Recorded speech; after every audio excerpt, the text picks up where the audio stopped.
बर्फ़ का गोला बनाकर फ़रोख्त करने वाले बर्फ़ को घिसकर उसके बारीक बुरादानुमा टुकड़ों को हाथ से दबाकर गोला बना लेते हैं।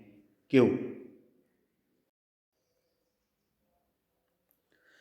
बर्फ़ को घिसकर उसके टुकड़ों पर हाथ से दबाव डालने पर बर्फ़ का नुक्ता पिघलाव सिफर से कम हो जाता है। इसलिए बर्फ़ का कुछ हिस्सा पिघलकर पानी बन जाता है। गोले पर दबाव हटाने पर नुक्ता पिघलाव फिर से सिफर हो जाता है और पिघला हुआ बर्फ़ बाज़ अंजुमात की वजह से दोबारा बर्फ़ बन जाता है। इस तरह बर्फ़ के टुकड़े आपस में जुड़कर गोला बनाते हैं।